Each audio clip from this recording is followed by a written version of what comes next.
¿Cómo están amigos? Paz y bien y bienvenidos a un video más. Hoy empezamos con un tema nuevo. Esta pregunta nos las hace Gabriela, que pregunta: Hola Néstor, ¿tienes algo sobre el papel de la mujer en la iglesia primitiva? Ya que San Pablo habla en algunas ocasiones de las diaconisas. Así que Gabriela, gracias por tu pregunta y procederemos a compartirla. Las mujeres llevaban a cabo una importante labor apostólica y su fe es destacada por San Pablo, incluso por muchos autores paganos.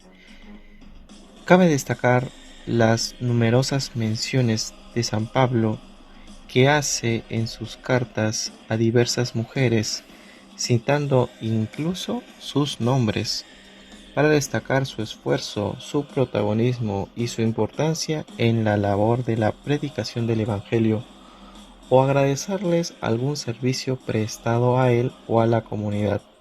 Entre ellas está Claudia, Chloe, Apfia, Evodia, Sintique, Ninfas, entre otras mujeres de la iglesia primitiva.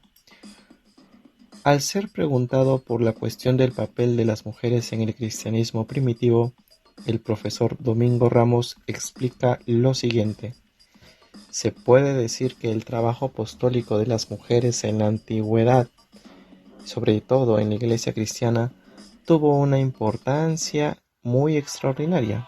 Un índice de la relevancia que tuvieron es la crítica que manifestaron por este motivo algunos ilustres paganos como Plinio, Celso y Porfirio, que hacen un derroche de ironía contra el cristianismo al reconocer la rápida profusión de conversiones entre mujeres.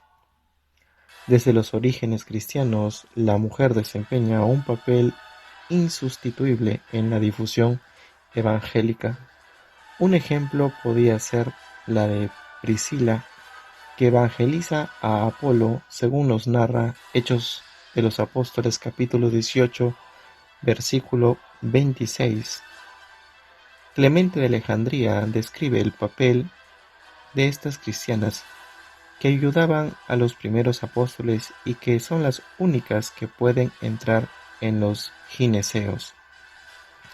Los gineceos era un espacio dentro de las casas de los paganos donde distribuían o separaban el hecho de reunirse en un espacio los hombres y en otro espacio solo las mujeres.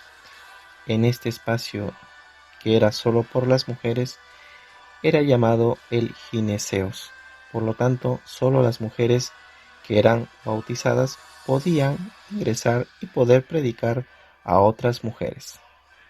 En ese sentido, además de poder ingresar con libertad en los gineceos, también ayudaban de manera de intermediarias y llevar a esas estancias la doctrina de nuestro Señor. En la literatura apócrifa cristiana encontramos los Hechos de Pablo y Tecla, que son una especie de novela histórica del siglo II, cuyo anónimo autor narra el protagonismo de Tecla y la presenta como la evangelista del apóstol entre las mujeres. Los ejemplos podrían multiplicarse en ese sentido. Además, el número de mujeres santas, mártires y vírgenes de los primeros siglos es tan impresionante y numérica como Santas Perpetua y Felicidad, Santa Inés, Santa Águeda, Santa Lucía, Santa Cecilia, entre otras.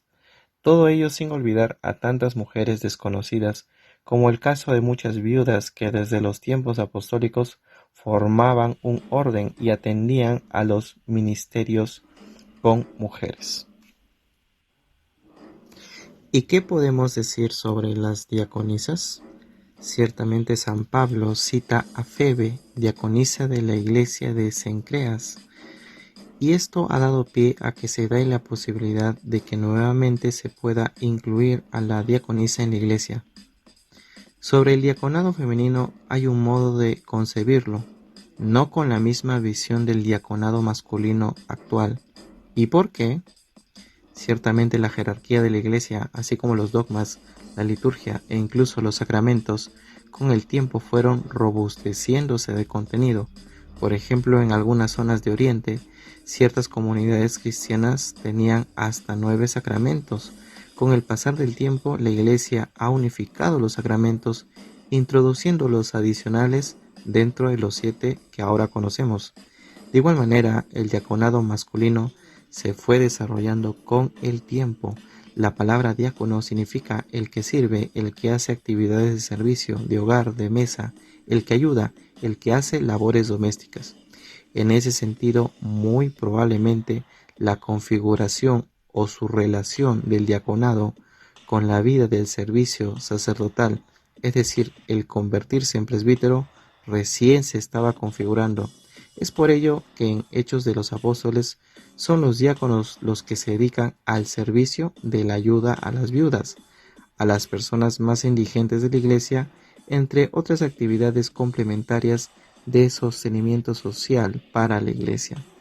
En ese sentido, respecto a los hechos históricos, para los diáconos y sobre todo para las diáconas, las fórmulas de ordenación diaconal encontradas hasta ahora no son las mismas para la ordenación del diácono masculino actual y se parece más a lo que hoy sería la bendición abacial de una abadesa.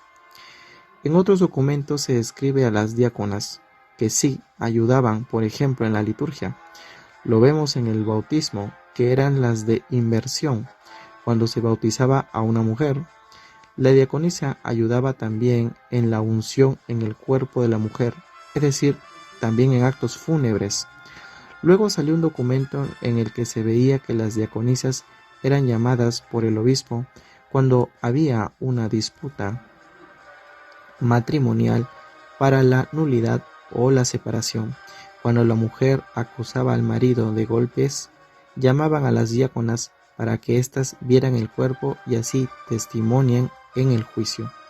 Es curioso que donde hubo diaconisas era casi siempre en una zona geográfica, sobre todo fuertemente en Siria. Luego, en otras partes del mundo, sobre todo en Occidente, no hubo mucho o simplemente no hubieron ninguna. En esa época, y sobre todo en Siria, habían también muchas sacerdotisas paganas. El sacerdocio femenino en el culto pagano estaba a la orden del día.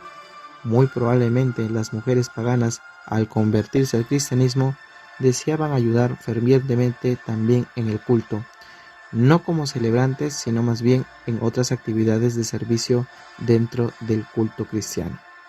Si te gustó este video, regálale un buen like y te invitamos a suscribirte al canal. Gracias por tu compañía, paz y bien.